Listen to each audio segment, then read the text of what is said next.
최근 오랜 세월 미제 사건으로 묻혔던 사건들이 몇십 년 만에 검거되는 일이 벌어지고 있습니다. 지난 25일 체포된 대전 국민은행 권총 강도 사건의 용의자는 당시 현장에 남긴 DNA로 약 21년 만에 붙잡혔는데요. 장기 미제 사건을 잡아낸 1등 공신은 바로 DNA가 같은 사람이 태어날 확률은 최소 3천억 분의 1, 분석 정확도는 99.99% 이상으로 DNA 감정 결과는 사건의 용의자를 잡는 데 결정적 증거가 됩니다. 지난 25일 체포된 대전 국민은행 권총 강도 사건의 용의자 이승만과 이정학은 불법 게임장에 남겨진 유전자의 덜미가 잡혔는데요. 범행 차량 안에 있던 손수건을 DNA 분석해 인적사항을 알 수 없는 남성의 유전자를 검출하는 데 성공했고, 경찰은 이 DNA가 2015년 충북의 한 불법 게임장의 현장 유류물에서 검출된 유전자와 동일하다는 감정 결과를 회신받았습니다. 경찰은 게임장을 출입했을 가능성이 있다고 추정되는 1만 5천여 명에 대해 일일이 범행 연관성을 추적했고, 지난 3월 검출된 유전자가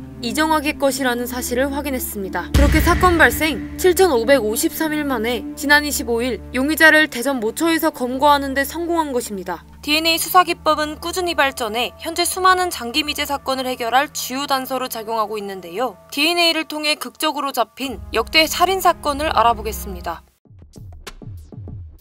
DNA 수사기술이 장기 미제 사건 해결에 포문을 연 것은 지난 2019년, 1986년부터 91년까지 경기도 화성 일대를 중심으로 발생한 이춘재 연쇄살인 사건 진범이 당시 감옥에 있었던 이춘재라는 점을 밝혀내면서부터였습니다. 이춘재 연쇄살인 사건은 봉준호 감독의 영화 살인의 추억으로 잘 알려져 있습니다. 이 영화 결말부에서 당시 DNA 수사기법이 국내에 도입되지 않아 용의자를 추적했지만 검거에는 실패하고 맙니다. 이춘재는 약 5년에 걸쳐 10명의 부녀자를 잔인하게 살해했습니다. 그의 주요 타깃은 여성으로 나이대는 다양했습니다. 사건 당시 피해자의 음부 안에 머리카락이나 담배꽁초 등이 발견되는 등 잔인한 범행 수법을 보였으며 피해자 대부분은 목을 졸라 살해했습니다. 당시 사건을 해결하기 위해 180만 명의 경찰이 동원되고 3천여 명이 조사받았지만 범인은 잡히지 않았습니다. 현장 주변에서는 채모와 피해자 속옷, 담배꽁초, 체액 같은 증거물들이 발견됐는데요. 당시 과학기술이 발전하지 않았기에 DNA를 식별할 수 없었습니다. 1991년에 일본 연구소에서 이 사건을 의뢰해 DNA 분석이 이뤄지기도 했지만 너무 소량의 DNA만 검출돼 실패했습니다. 하지만 DNA를 이용한 수사기법은 빠르게 발전했습니다. 이제는 극소량의 육안으로 볼 수 없는 1나노그램의 DNA도 감정할 수 있는 수준까지 발전하게 되었죠. 결국 DNA를 통해 33년 만에 이춘재의 자백을 받아낼 수 있었습니다.